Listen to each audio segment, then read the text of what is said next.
So welcome to this new episode of the SIMI Talk. I'm your host, Veronica De Sanctis, Project Manager in Communication here at SIMI, Scalabrini International Migration Institute.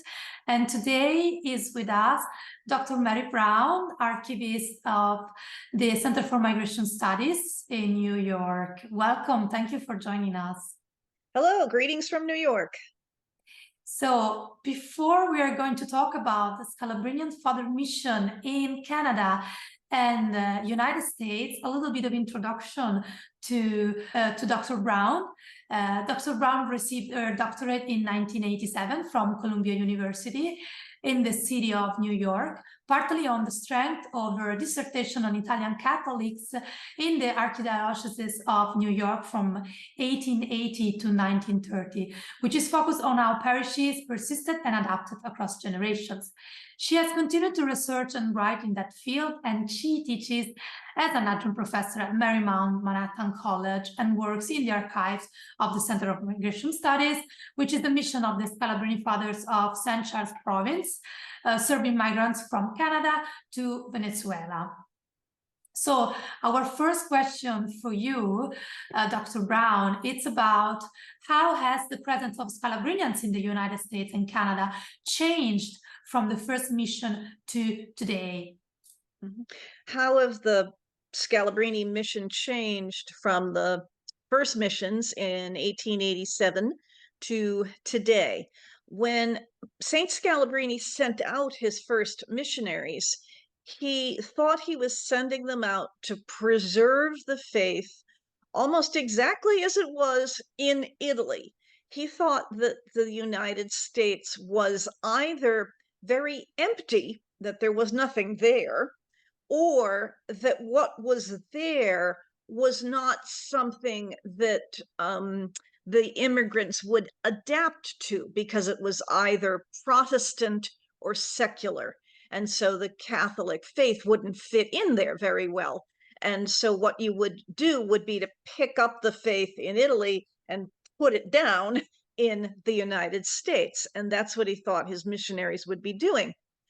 So the missionaries got there and almost immediately realized that their mission would be a little different, because the people they were trying to serve needed help just understanding the environment around them. The problem wasn't a lack of native intelligence or anything like that. The problem was a lack of sort of time and ability to figure out what was going on around them. The United States is a very complicated political system. What does the federal government do? What does the state government do? What does the city do? What does the private sector do? Who does what around here? And how do we get something done? These people didn't speak the local language, didn't speak English. So how do you talk to these people and get something done? Who do you approach? Even dealing with the Archdiocese of New York was a bit of tricky, because the Archdiocese of New York had a lot of different parts. There's an archbishop, of course, and there were parishes. There were also already Catholic hospitals and Catholic, parochial schools that were attached to parishes, but there were also orphanages and schools that weren't attached to parishes, things like that, where children could be placed and people could be taken care of if you knew where they were. Yeah.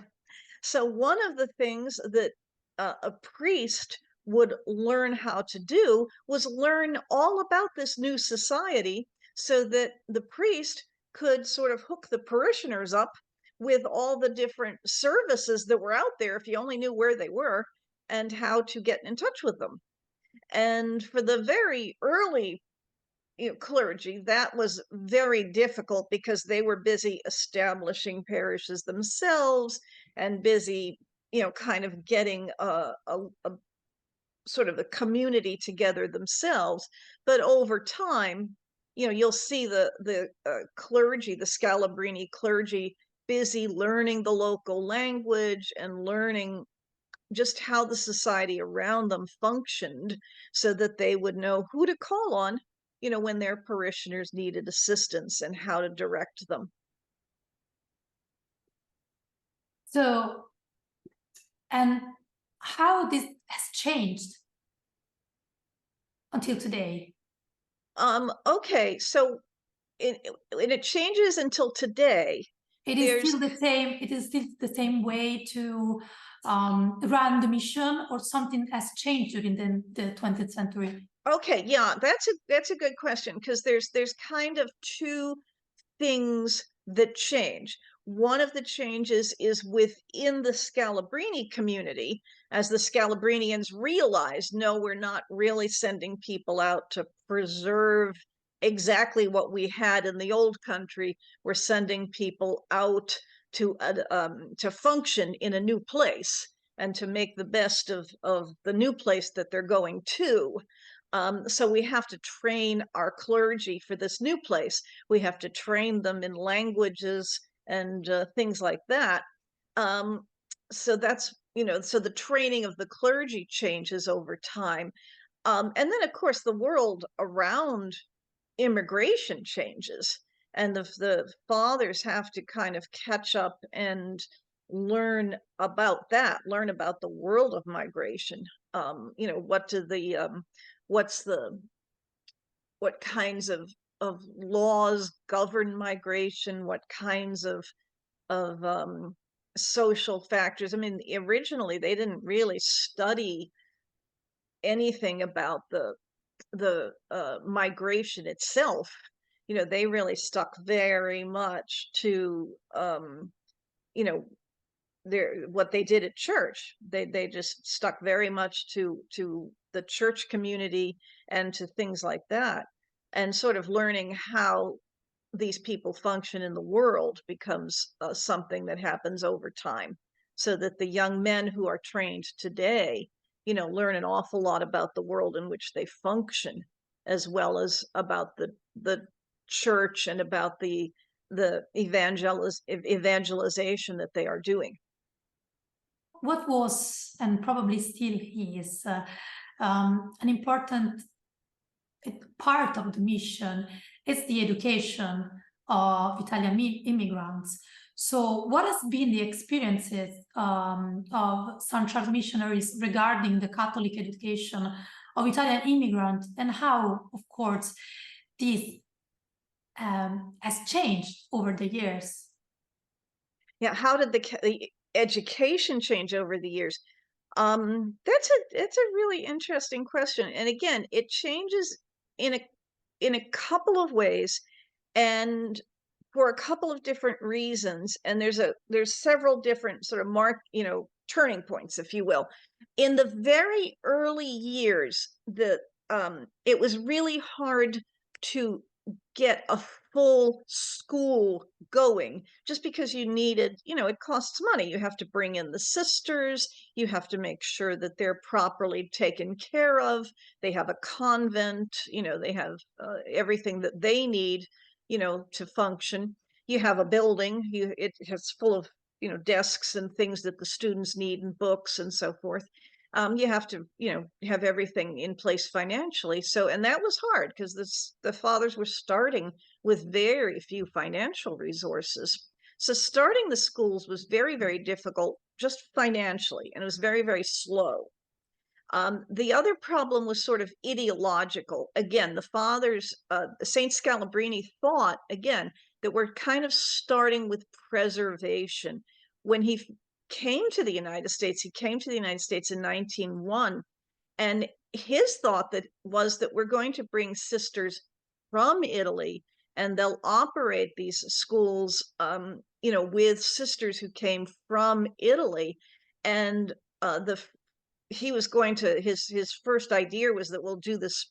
The first parish that he wanted to pilot this idea was Sacred Heart in Boston, which was a really fine parish. It had a church, had a very active lay community. Everything seemed to be, ready to start a school. The pastor was a very experienced person, had been in the United States since 1889. This was in 1901, so it's 20 years up the road. And the pastor, Father Giacomo Gambera, said that, yeah, a parochial school would be an excellent idea, but the sisters didn't speak the language, and he meant English. He thought Mhm. that the children would have to learn English because they were growing up in the United States. So he thought that they would get local sisters for the parochial school, and Saint Scalabrini thought they would get Italian sisters for the school. And it turned out really that, in a sense, both of them were right, because the next step in getting those schools was not in getting parochial schools.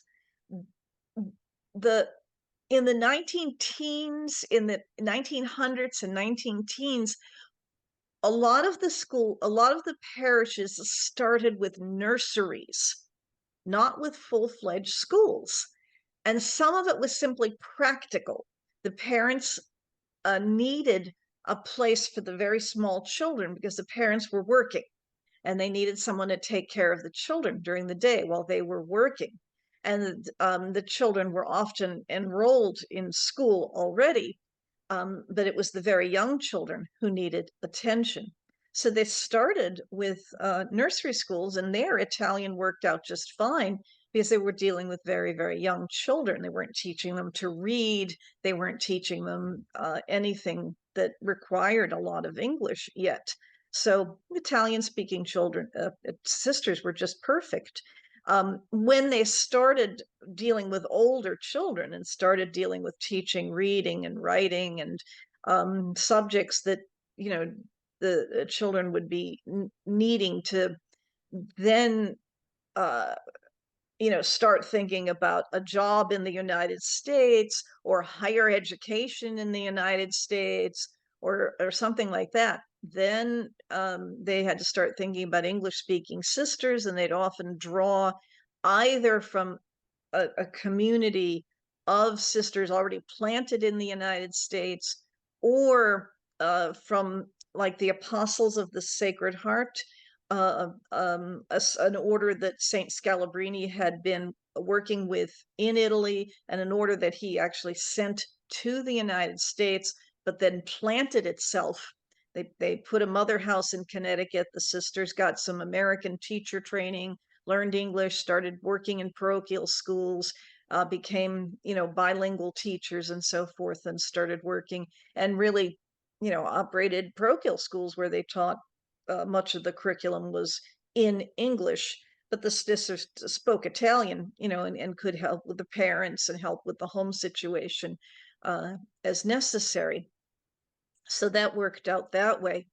And Italian became kind of the language you'd use with the parents, the language that you use with the people at home, whereas the children would be learning English and learning subjects. Because again, when it came to high school, when it came to getting a job, when it came to working in the United States, they would have an education not only in English but in subjects they needed, like bookkeeping and sort of American standards for things like that. Um, you know, so so that's how that sort of thing evolved, and it was very interesting. One of the things that happened over the years, though, was many of these schools were planted in inner cities. So now, or after, in the 1950s, 1960s, the schools began serving not just the immigrant community that it had been founded to serve, the Italian and Italian American community, but other immigrant groups began moving to the cities. I'll give you an example. The Scalabrinians take care of a church here in New York City. It's called St. Joseph Patron. It's short for St. Joseph, patron of the Universal Church. And it was founded to take care of Italian immigrants. Right now, it takes care of many different kinds of Spanish speaking immigrants. and they had a parochial school, but the numbers of children have dwindled. The ability to pay for parochial education, again, it's become costly. You have to pay for pay for salaries. Not only the salaries of sisters have gone up, so you have to pay for, retirement and modern education and things like that. But and also modern, like the seventh grade students need a lab experience now for their science classes, and they need gymnasium experience. They need, proper exercise and proper things like that. So you need becomes more expensive. So now the schools are organized differently. They're consolidated with other schools in the diocese and things like that. So they don't actually run a parochial school at St. Joseph Patron anymore. It's consolidated with other schools in the area. But now they serve Spanish-speaking students. So they continue to serve students, just a different immigrant group, but lessons learned earlier get applied to a modern immigrant group. And this is part, of course, of the broadening of the mission of the Scalabrinian Fathers. Yes, yes. That first started with Italians, but then during the century, it broadened up. Yes. Yeah, that's a especially fun one because like I said, the early children, I don't think the early Scalabrinians had any idea that children needed physical education. That wasn't part of 19th century Italian education at all, and it wasn't part of American education, but it became a part of education as the 19th century moves into the 20th century, that a child's day should include some physical education. And so the parochial schools begin to adopt it, and you begin to see pictures of a parochial school with the children's sports teams. By the 1920s, you see pictures of Italian American schools with a basketball team or a football team or something like that. And now at St. Joseph Patron, there's there's room for children to play soccer and things like that. Sports are part of a child's day. So And so your research and studies are, we can say, pillars of the literature about Scalabrinian Fathers. In light of your experience, not only as an historical research, but also as lecturer and tutor, how important are research and study in pastoral care? how important is the historical research to the present? I think it's very important. I think it's important, and it's important for kind of an odd reason. These are historical people. You can't, you can't hurt them. They're already, they're already on paper. They're already, you can study them all you want. You can, look at them and look at all their experience and so forth, and you can sort of learn from them without, you know, uh, a current day people. Of course, you have to be, they're alive. You have to be very careful of them. You don't want to disrespect them. You don't want to do something that might not be helpful to them in the long run. But these people, they're all, you've got their whole experience in front of on paper, and you can just go ahead and study it without it being something that would it's all, there's nothing you can do that would hurt or bother these people. They're all on paper already, and you can study them without and without for young priests, of course, it's very important for their mission. Yeah, it's important. It's something they can take. They can just they can just read and kind of work and just imagine what this must have been like, and just kind of figure out alternatives. I'll give you an example. We have one of the clergy, one of the early clergy was a man named Antonio Demo. He worked at Our Lady of Pompeii in Greenwich Village from 1897 to 1933. He died in 1936, but he was pastor till 1933. And he saved pretty much everything that crossed his path. So letters that, and of course back then it was a letter writing culture. Parishioners didn't have telephones. They'd stop by and ask, this is what I need. And he'd often have to write to somebody to kind of, take care of what they wanted. Parishioner needs, parishioners unemployed, or their spouse, the head of the family's unemployed. Parishioner needs some help from a charity organization society, so he writes out the family's problem and sends it to the proper people. One of the children has gotten in trouble with the law. There might be a Catholic institution where that child could be staying for a while before they get in real trouble with the law. Back then it was possible, they called it an orphanage. It was actually possible for a child to be placed there. The parents would still be alive, but they'd be working, or the father would be traveling in the course of his work, and the mother had died or was ill, or there was some reason the family wasn't quite together, and the children had to be taken care of, and they could be placed here for a little bit.